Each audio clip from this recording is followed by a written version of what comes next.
Esto es Análisis Viva. ¿Qué tal? Bienvenidas, bienvenidos. Mi nombre es Salvador Leal, director de comunicación de la Bolsa Institucional de Valores, y es un gusto darles la bienvenida a un nuevo episodio de Análisis Viva, un espacio de opinión y reflexión que hemos construido junto a los analistas más destacados del sector. Los invitamos a responder las preguntas que les dejaremos en la caja de preguntas en Spotify y a formar parte también de nuestro canal de Telegram Viva Reporta. Para encontrarlo solo tienen que ir al apartado de búsqueda en la aplicación de Telegram, dirigirse a canales y ahí escribir Viva Reporta. Y no olviden seguirnos también en todas nuestras redes sociales para estar al tanto de los datos y tendencias que mueven a los mercados. Ahora sí arrancamos con el episodio del día de hoy. En esta ocasión le damos la bienvenida a nuestra invitada. Ella es Nur Cristiani, Head of LATAM Investment Strategy de JP Morgan. Nur, qué gusto tenerte de nueva cuenta con nosotros aquí en Análisis Viva. Muchas gracias, Salvador. Como siempre, un placer. Oye, nos gustaría mucho que nos platicaras cómo se ve desde tu trinchera un tema que yo creo que, bueno, ahorita nos platicas un poquito más acerca de eso, pero si hace un año nos hubieras dicho que estaríamos hablando acerca de la debilidad del dólar relativo con otras monedas, por ejemplo, contra el peso, a lo mejor por lo menos hubieras recibido alguna ceja inquisitoria. Pero platícanos cómo va este tema, cómo están viendo ustedes desde allá esta nueva dinámica con respecto a la moneda estadounidense. Claro, no, completamente de acuerdo, Salvador. Al final del día, durante años, ya más de 10 años, se han venido construyendo overweights o exposiciones más fuertes sobre el dólar, ¿no? Y el excepcionalismo del dólar y el excepcionalismo de Estados Unidos y el excepcionalismo de las compañías de Estados Unidos. Entonces, y ha sido con razón, porque hemos visto efectivamente un rendimiento por encima de otros mercados. Cuando nosotros empezamos este año en 2025 para nuestro equipo en banca privada, nuestra visión era que se mantenía esta tesis del excepcionalismo americano, que veíamos tanto a la economía como al mercado superando las expectativas y superando otros mercados. Y eso obviamente ha cambiado. Hoy en día vemos un dólar cuya tendencia es hacia una continua depreciación.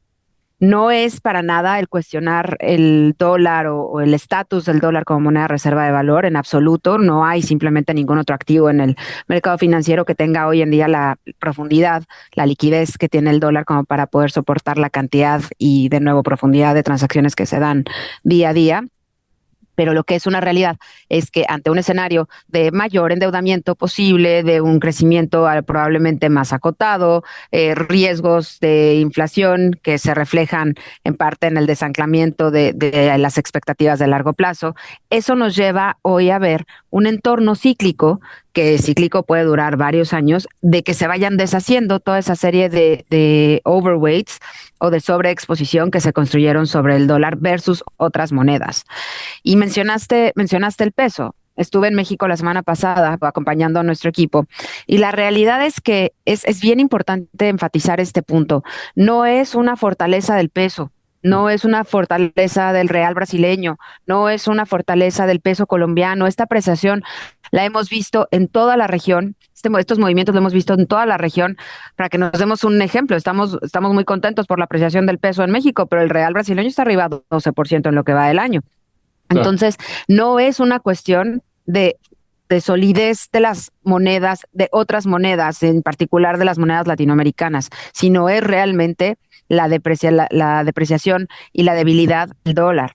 Y esto obviamente acompañado de mercados en América Latina, tanto renta fija como renta variable, que a principios del año se veían extraordinariamente baratos. Y este movimiento, este rebalanceo en los portafolios globales que hemos visto y que creemos que vamos a seguir viendo, hacia mayor diversificación en las carteras. Oye, justamente de esto último que estás mencionando me gustaría conocer un poquito más. Tenemos la fortuna de tenerte el día de hoy con nosotros y de que nos puedas platicar justamente cómo están llevando ustedes para sus clientes este tipo de movimientos que están dando a nivel global bajados a sus carteras. Mira, nuestros clientes, como probablemente el resto del mercado, había venido construyendo o ha mantenido una exposición bastante significativa en dólares. Me a decirte que en números redondos, probablemente si tomamos el promedio de nuestra cartera promedio, nuestro cliente promedio, debe tener una exposición no menor al 90% de su portafolio en dólares, por una serie de particularidades, ¿no? El cliente al que yo atiendo o el mercado al que yo atiendo normalmente ya no quiere tomar más riesgo de su propio país o de su propia moneda, buscan diversificar de manera natural. En Latinoamérica nos movemos hacia el dólar. Pero te diría que probablemente esta coyuntura para América Latina se refleje en otras regiones. Y así lo hemos compartido con mis pares en Europa, en Asia.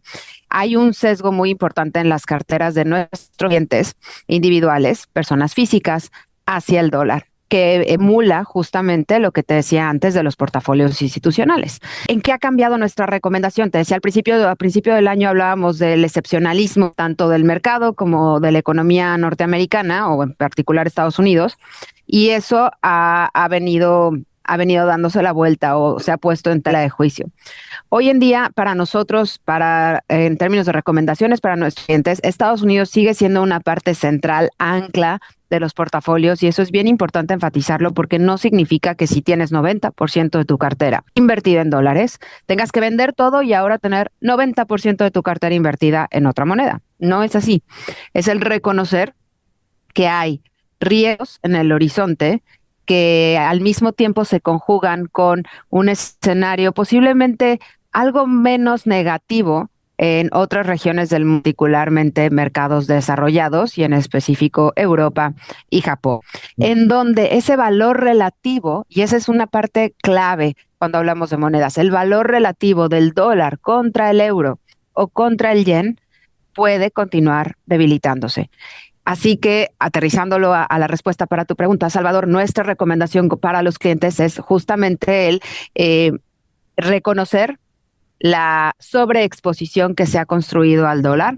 No es que no veamos todavía excepcionalismo en las compañías de Estados Unidos, una capacidad de innovación con transparencia, visibilidad, alineamiento de intereses de inversionistas minoritarios con mayoritarios, que probablemente sea una combinación única en el mundo. Pero al mismo tiempo conocemos este valor relativo en donde en Japón, en Europa, las cosas pueden mejorar. Y nuestra recomendación fundamental es en la medida del espacio, tolerancia al riesgo, apetito de rendimiento de cada uno de nuestros clientes, enfocarse en diversificar en monedas, así como diversificar en activos, porque estamos hablando mucho del oro como un instrumento para la diversificación. Queda muy claro el mensaje. Oye, Nur, antes de que cerremos, me gustaría que nos platicaras pues la nota, yo creo que desde luego de política monetaria de la semana, pero una de las notas en términos de economía y finanzas de la semana. La última decisión, la más reciente decisión de la Fed, también, ¿cómo lo estás viendo? Mira, te voy a hacer evidentemente siempre te soy súper honesta, pero en este caso particular, me sorprendió que el Banco Central siguiera manteniendo este mensaje, dos recortes todavía durante el 2025. Va perfecto con lo que nuestros economistas están anticipando para la segunda mitad. Dos recortes también, con lo cual cerremos la tasa de referencia para finales de este año, 4%. Con dos recortes adicionales en el 2026, probablemente en la primera mitad, pero pausados, cerrando o llevando la tasa terminal al 3,5%. Otros estimados en la calle y consenso han 4 recortes este año, hasta un recorte o 0 recortes este año. Lo que yo creo que vale la pena resaltar no es tanto si serán 2 este año, 2 el año que viene, sino lo pausado, lo gradual, a través de lo cual la Fed va a estar normalizando la tasa.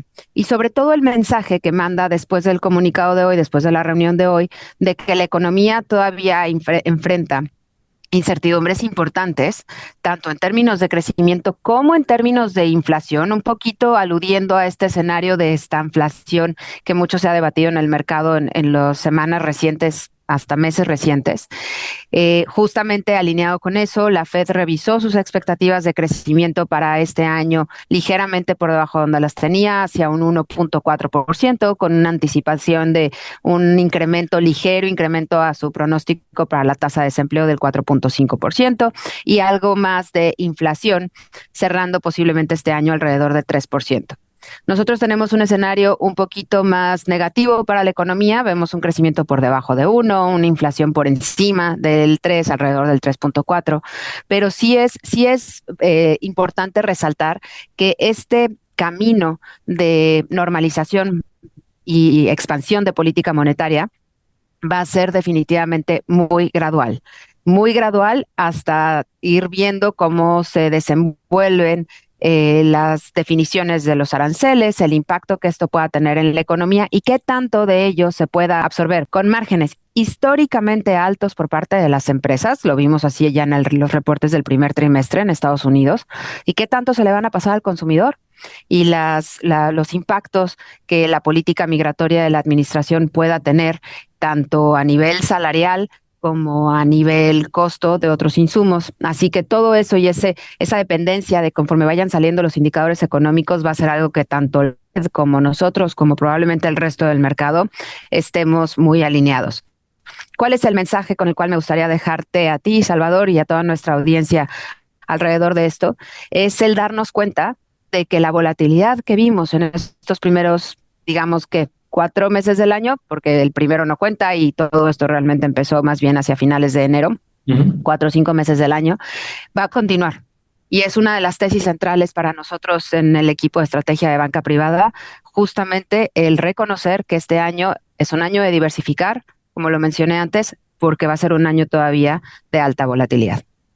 Nur, pues te agradecemos muchísimo que nos hayas compartido este análisis, esta perspectiva con nosotros y gracias por habernos acompañado en este episodio de esta 6ª temporada en Análisis Viva. Gracias, Salvador. Un placer, como siempre, estar con ustedes. Ella fue Nur Cristiani, Head of Latam Investment Strategy en JP Morgan. Si les gustó este episodio, los invitamos a dejar un like, dar una reseña y compartirlo con sus contactos. Su apoyo nos ayuda a seguir creciendo y acercarles el mejor análisis económico y financiero. La producción de este podcast estuvo a cargo de Rogelio Unzueta, con el apoyo de nuestros ingenieros en audio y video, Héctor García y Omar Vieira. Yo soy Salvador Leal y esto fue Análisis Viva. Nos escuchamos en el próximo episodio. La Bolsa Institucional de Valores presentó Análisis Viva. Suscríbete a nuestro podcast y síguenos en todas nuestras redes sociales.